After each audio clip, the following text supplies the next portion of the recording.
Shalom semuanya, selamat datang kembali bersama saya di channel Liyata Official. Ya, kembali lagi pada video ini kita akan kembali mereaction video TikTok lagi secara random. Dan tentu saya mengharapkan nantinya kalian juga memberikan komentar kalian di kolom komentar. Dan tentunya komentar-komentar yang positif, jangan komentar yang negatif. Dan juga melalui video-video yang akan kita reaction, semoga aja pelajaran-pelajaran penting yang dapat kita ambil dan pelajari bersama-sama. Dan yang negatif silakan dibuang aja.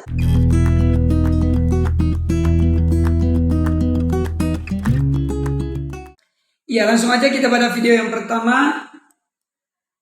Ini ada suami istri. Oke. Jadi ya woi, karena pertanyaan kayak gini tuh banyak banget, dan biar nggak seujon juga ya, aku bakal jelasin kenapa. Aku nikah sama Kongguan ini sudah 17 tahun woi, dan aku punya 3 orang anak. Nah, Kongguan ini dari dulu nggak pernah maksa. Anaknya mau ikut siapapun boleh-boleh aja. Jadi dari kecil anakku sudah aku sekolahin di sekolah Islam woi. Tapi ternyata keinginanku tuh tidak sejalan. Bagi ketiga anakku, Islam semenyeramkan itu. Awalnya 2 anakku yang masuk Kristen, dan di tahun 2020 anak ketigaku masih Islam. Islam di bayangan anakku adalah sosok-sosok para penghujat yang tidak memakai adabnya woi. Bahkan saat anakku sekolah pun mereka mendapatkan diskriminasi, sering dibilang petet, bahkan diolok-olok. Sampai akhirnya aku memasukkan mereka ke sekolah yang formal woi, yang lebih beraneka ragam budayanya. Setelah itu kakak pertama dan kedua meminta izin sama aku dan papanya untuk masuk Kristen. Jelas hatiku hancur. Tapi aku sebagai ibu nggak bisa egois juga. Akhirnya aku ngizinin mereka untuk masuk Kristen, dan sedikit demi sedikit aku memberitahu mereka kalau Islam yang di bayangan mereka itu salah. Islam yang sesungguhnya itu punya adab, indah, teduh, toleransi, dan saling menghargai. Sampai akhirnya di tahun 2021 anak ketigaku pun memutuskan untuk masuk Kristen. Padahal semua bacaan Quran dia sudah bisa woi. Allahumma barik lana fimma razaqtana wa qina adzabannar. Janganlah membuat Islam semenyeramkan itu woi. Kalian boleh menasehati, tapi pakailah adab kalian. Jangan sampai orang yang kalian hina, orang yang kalian maki-maki, orang yang kalian hujat, malah Allah angkat derajatnya, Allah pula yang berikan hidayah kepadanya. Lalu kalian dapat apa? Setelah dengan brutalnya kalian menghujat orang tersebut. Ya, ini peringatan untuk semua di antara kita ya. Entah itu dia dari agama manapun. Jangan sampai kita menjadi batu sandungan. Contohnya di Kristen. Ini tadi kan ibu ini memisahkan bahwa dari Islam gara-gara ada orang-orang yang menghujat, ada orang-orang Islam yang mungkin oknum-oknum tertentu berkata kotor, memberikan hujatan kepada orang lain, melakukan bullying. Ya, akhirnya nggak menjadi berkat. Akhirnya anak-anak ibu ini kan yang menganggap bahwa Islam sejahat itu. Dan di Kristen juga demikian. Di Kristen kan kebanyakan gitu ya. Hanya gara-gara kelakuan orang Kristen tertentu. Akhirnya ada orang yang meninggalkan agama Kristen. Kenapa? Karena bagi dia orang ini tidak menunjukkan bahwa dia orang Kristen. Dan bagi dia akhirnya dia menilai bahwa ya agama Kristen itu buruk. Jadi ini poin penting bagi kita, setiap orang yang beragama perlu untuk menjaga. Kenapa? Jangan sampai yang kena imbasnya adalah ya orang-orang yang mungkin sama agama dengan kita. Karena apa? Karena kita menjadi batu sandungan. Jadi untuk teman-teman orang Kristen juga ini sangat penting ya ditekankan. Baik, kita akan lanjut pada video berikutnya. Nonton konser. Oke, ini ada Nemenin pacaran. Ayang kebaktian.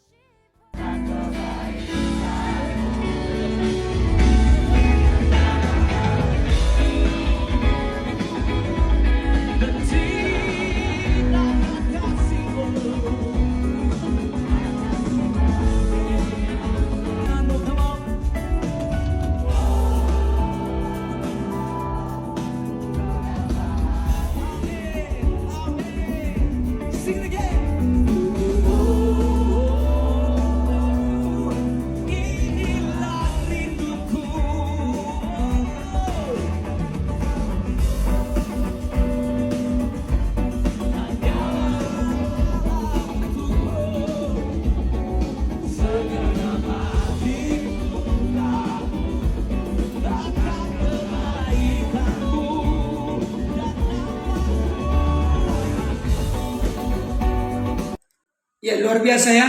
Mereka walaupun dia tidak beragama Kristen, tapi dia ikut ke apa ya?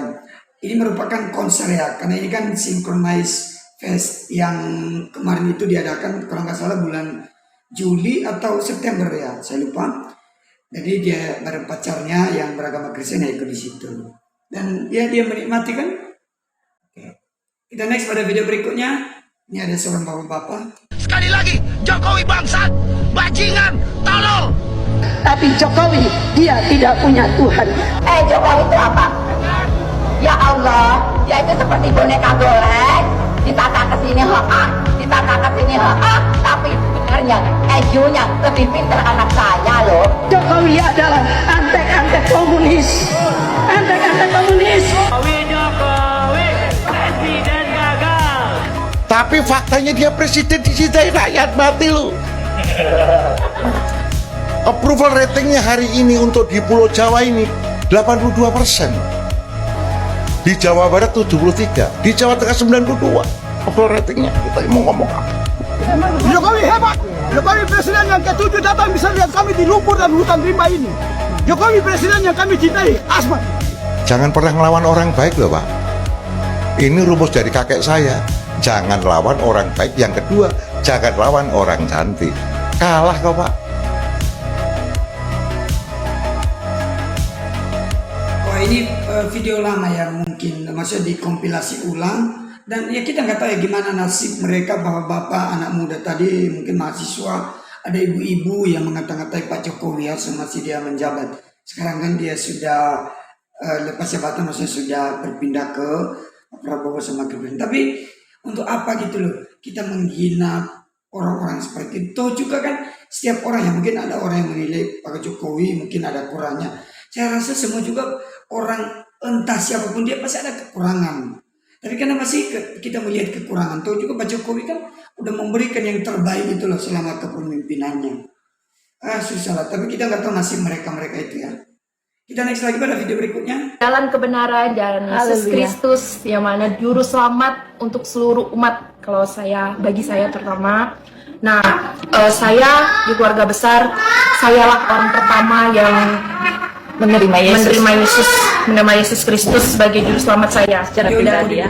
Dan kedua orang tua saya, kakak adik dan seluruh keluarga masih tetap agama Islam. Oke teman-teman, demikian kesaksian dari saudara kita ini. Kiranya kesaksian ini dapat menjadi berkat bagi kita semua. Amin. Betul tadi dia menceritakan bahwa dia orang pertama yang bertobat, yang mengakui sebagai Tuhan dan Juru Selamat dari keluarganya yang memang notabene-nya mereka beragama Islam. Luar biasa. Mari kita next pada video berikutnya. Ini ada caption, Tuhan Logika sudah nyanyi lagu rohani Kristen. Waduh gimana dong guys. Ini tidak ada pemaksaan loh ya.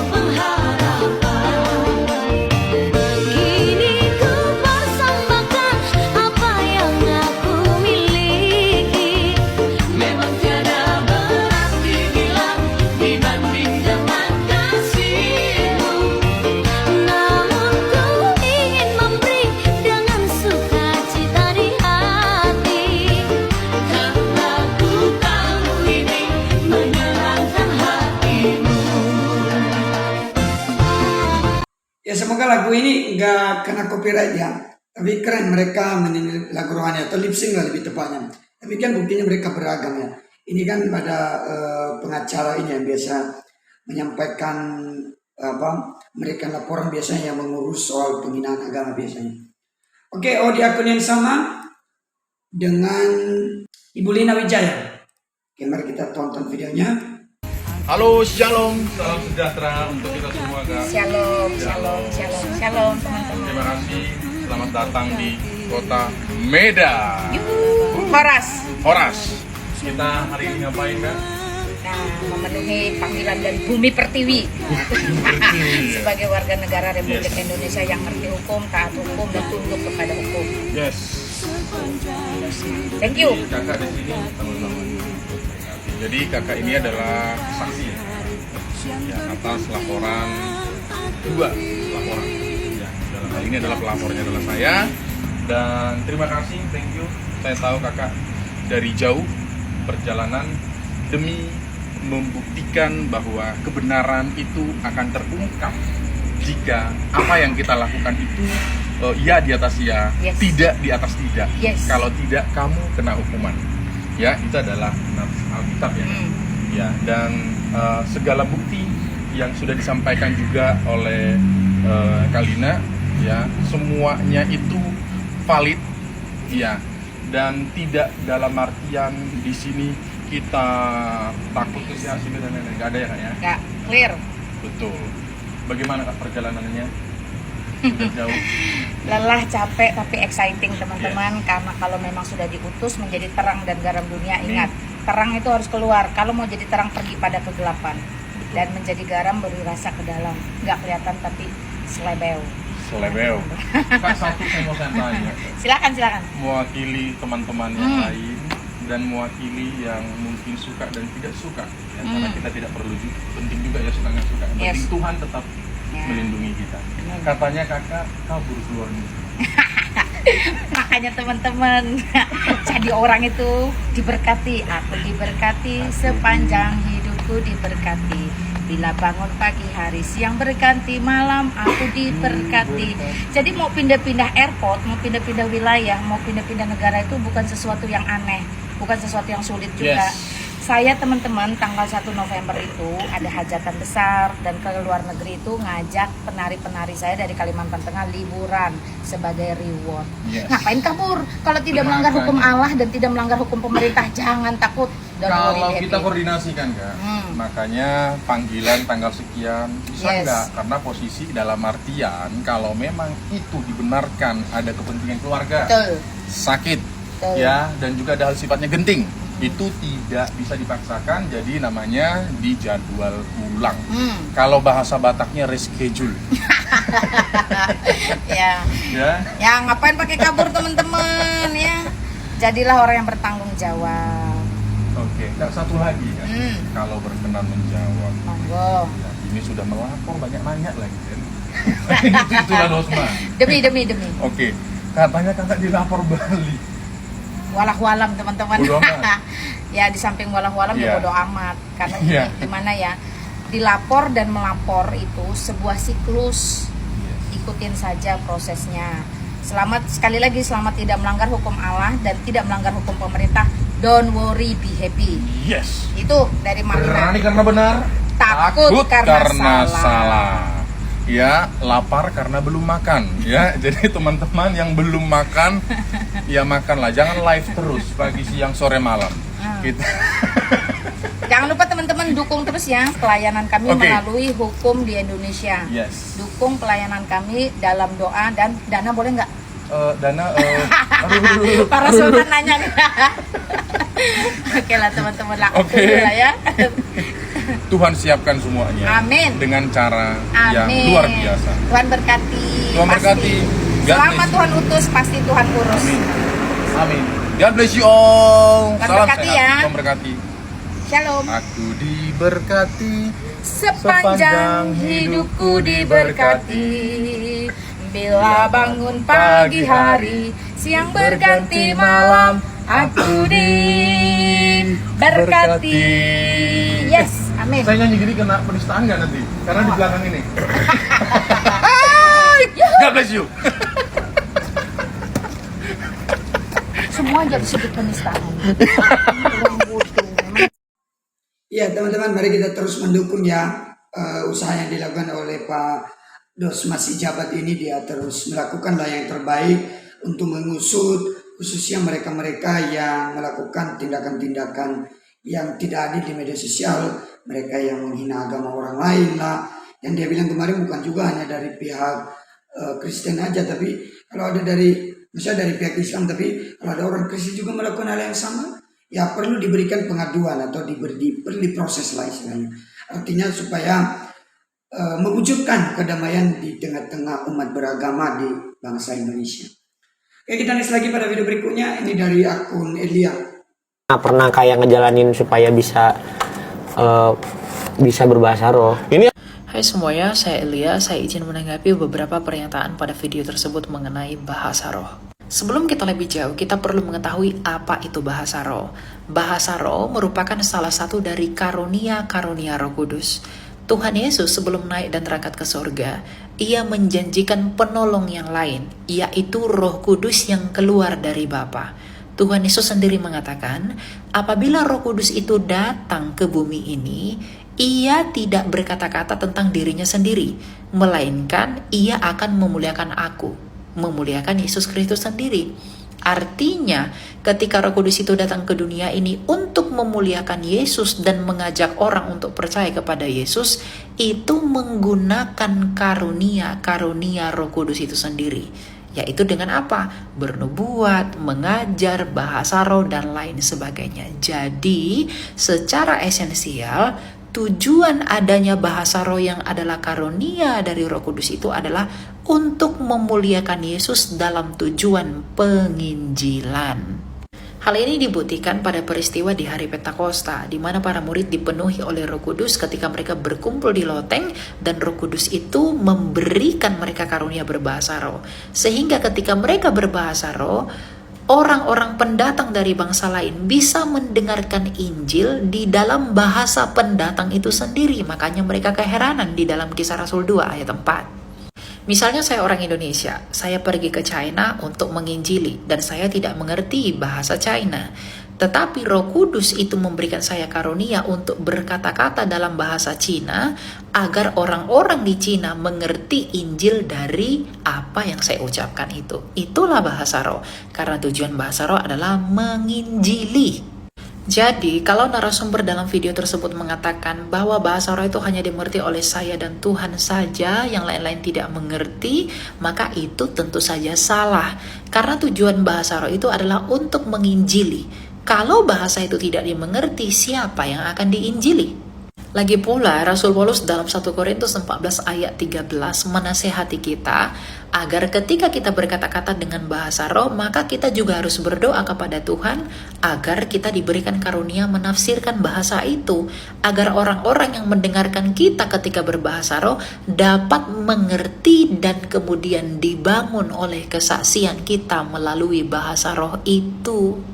Loh, bukankah di 1 Korintus 14 ayat 2 dikatakan tak seorang pun yang mengerti bahasanya, dan oleh roh ia mengucapkan hal-hal yang rahasia? Tentu saja tak seorang pun yang mengerti bahasanya, tetapi tidak berarti tidak bisa ditafsirkan. Makanya Rasul Paulus mengatakan kalau kamu berbahasa roh, kamu harus berdoa agar kamu juga bisa menafsirkannya, agar dirimu sendiri dibangun dan orang lain yang mendengarkannya juga dibangun. Untuk tujuan apa? Penginjilan sesuai dengan visi Roh Kudus itu yang diutus oleh Tuhan Yesus untuk datang ke bumi ini. Dan Rasul Paulus juga menasihati kita ketika kita berbahasa roh di tengah-tengah jemaat, kita harus tentram dan tertib dan harus bergantian dan harus ada yang menafsirkannya. Jangan salahi aturan itu. Dan yang paling fatal, narasumber dalam video tersebut yang tak lain adalah Selo mengatakan, saya ngejalanin sesuatu untuk bisa mendapatkan bahasa roh. Itu adalah salah. Karena bahasa roh itu tidak bisa dipelajari atau didapatkan dengan cara apapun. Itu adalah kehendak Roh Kudus kepada siapapun ia mau memberikannya. Jadi jangan coba-coba ajar orang dengan pahammu yang salah. Jadi, apakah kita bisa berbahasa roh? Silahkan berbahasa roh. Tapi lakukan dengan tertib, dengan aman, dan paling penting tidak menyandung orang lain. Dan yang paling penting, ikutilah aturan dalam kitab suci. Jangan ikuti egomu demi tren dan juga ikut-ikutan semata. Tapi kuduskanlah Allah, kuduskanlah Kristus di dalam apa yang diperintahkan oleh kitab suci. Tuhan memberkati. Nah teman-teman, selain dari apa yang sudah dijelaskan sama Elia Maron ini, saya nggak setuju jika bahasa roh itu dipelajari. Terserah kalian mau komen apa. Jadi apalagi untuk teman-teman yang biasa bilang teman-teman dari agama Islam, dia hanya di channelnya dia di videonya hanya dia komen agama Islam. Enggak. Sekarang saya komen orang Kristen. Bahasa roh itu tidak dipelajari. Bahasa roh itu ya sebagai karunia yang diberikan Tuhan. Kalau memang ada ya diberikan, tetapi tentu ada juga langkah-langkah yang memang sesuai dengan Alkitab. Dan banyak kan sekarang itu kan gak beraturan. Masa pekerjaan Roh Kudus ngarapi? Masa ada orang berbahasa roh tapi tidak ada yang menafsirkan? Dan toh juga kan Alkitab mengatakan hal yang demikian, harus ada yang menafsirkan. Oke, kita next pada video berikutnya. Shalom Bapak Ibu dan saudara, teman-teman semua. Saya mau memberikan kesaksian kembali, melanjutkan kesaksian yang kemarin. Mengapa saya bisa sampai mau membunuh orang? Karena dalam hidup saya banyak sekali kepahitan. Saya bercerai, ya. Lalu saya di mana, mantan istri di mana, lalu juga anak saya di mana. Kepahitan dalam hidup itu banyak sekali, teman-teman, saudara, semua ibu, bapak. Tapi Tuhan Yesus lah yang menolong saya. Dia menggerakkan saya untuk membaca Alkitab, begitu. Kalau sampai itu terjadi, pembunuhan itu terjadi, saya nggak tahu saya sekarang berada di mana. Mungkin saya dari proses hukum, penjara saya. Tapi Tuhan Yesus baik pada saya. Dia selalu menjaga saya. Sejak kecil pun saya sudah dijaga Tuhan. Dalam kandungan, dalam cerita mama saya sudah dijaga Tuhan Yesus. Saya mau membagikan catatan teman-teman, Bapak Ibu, Saudara semua. Mengapa Roh Kudus bisa bekerja dalam diri saya sementara saya Muslim? Mengapa Roh Kudus itu mampu menggerakkan hati saya? Orang yang keras seperti saya begini bisa dilembutkan. Ini dia catatan saya. Roh Kudus memberikan kesaksian tentang kebenaran. Dia adalah kesaksian dan wahyu pribadi. Dia dapat membimbing kita dalam keputusan kita dan melindungi kita dari bahaya jasmani dan rohani.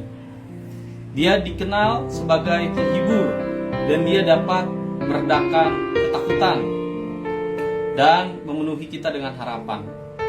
Itulah menjadi catatan penting. Di sini Tuhan Yesus memberikan kesaksian tentang kebenaran, ya. Dan juga Tuhan, dalam catatan saya di sini Tuhan Yesus juga membimbing saya dalam mengambil keputusan ketika itu. Saya dibimbing untuk membaca ini Alkitab. Kalau kita buka juga, saya juga sudah ada di sini. Mungkin saya mesti belajar tentang Alkitab ini, baca Alkitab. Jadi saya mau ambil dari Yohanes 14 ayat yang ke-26. Tetapi penghibur, yaitu Roh Kudus, yang akan diutus oleh Bapa dalam namaku, dialah yang mengajarkan segala sesuatu kepadamu dan akan mengingatkan kamu akan semua yang telah kukatakan kepadamu. Nah, ini. Puji Tuhan, haleluya. Pada waktu itu saya tidak jadi membunuh karena kebaikan Tuhan pada saya. Orang lain selamat, tidak saya bunuh. Yang saya dendam kepada mereka, saya pun diselamatkan Tuhan. Dan saya penuh dengan harapan, hidup saya penuh dengan sukacita. Meskipun dalam mengikuti Tuhan Yesus ada juga yang menghina saya. Bukan menghina ini ya, tapi orang Kristen sendiri yang menghina saya. Dalam pelayanan, saya pernah dalam pelayanan, satu kesaksian saya dalam ikut aja ya, baru coba ikut pelayanan. Oh, saya dibilang begini, oh Faisal, waktu itu kita pulang pelayanan, lalu mobil kita parkir di dekat sekolah. Nah, sekolah ini sekolah elit ya, sekolah elit, mewah gitu. Lalu teman saya ini bicara ke saya begini, oh Faisal, lo lihat tuh orang Kristen, cantik-cantik kan? Maaf teman-teman. Lalu ada yang jelek ya. Nah Faisal, ini ada yang jelek nih, kata teman saya. Nah kalau yang jelek ini pembantu, sama seperti ibu lu. Jadi dia begitu bilang ke saya. Tapi dalam hati saya, oh nggak bisa, kamu nyetir saya nggak bisa, kamu membuat saya emosi nggak bisa. Saya bilang gitu. Sekarang tubuh saya dipenuhi Kristus, Sang Penyelamat. Kamu tidak akan bisa, iblis tidak akan bisa menggoda saya dengan emosi saya. Kalau Anda bisa menyetir saya, kalau Anda bisa membuat saya emosi, artinya Anda bisa menyetir emosi saya. Saya tidak bisa disetir oleh Anda, gitu teman. Jadi teman saya ini, ya saya nggak mau sebutkan namanya, teman pelayanan juga, dia Kristen dari kecil. Mohon maaf teman-teman, Kristen. Saya dihina bukan sama mama saya, ya mama saya yang memberkati saya, meskipun dia pembantu ya, meskipun dia pembantu. Saya mau kuliah teologi, yang biayai siapa? Mama saya. Lalu saya mau ke gereja, nggak ada kendaraan. Yang membelikan motor, saya dibelikan motor, meskipun motor bekas, motor metik ya, terbekas, motor metik, puji Tuhan. Saya punya kendaraan, saya bisa untuk ke gereja, untuk kebaktian juga tengah minggu. Ya luar biasa ya dari kesaksian Bapak ini.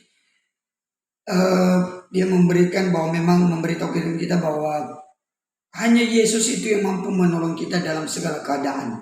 Manusia tidak bisa, kita sendiri pun apalagi tidak bisa.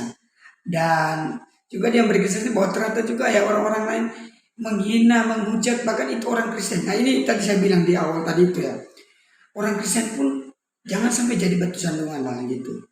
Tapi puji Tuhan Bapak ini diberkati oleh Tuhan luar biasa. Mari kita next pada video berikutnya. Jika ada orang yang bertanya mengapa harus percaya Yesus, jawab saja karena dia berkata, akulah jalan, kebenaran, dan hidup. Tidak ada seorang pun yang datang kepada Bapa jika tidak melalui aku. Yang pertama dia bilang dia adalah jalan. Jika seorang ingin sampai kepada tujuan, dia harus melewati jalan yang benar. Jika tidak, maka dia akan tersesat. Yang kedua, dia berkata bahwa dia adalah kebenaran.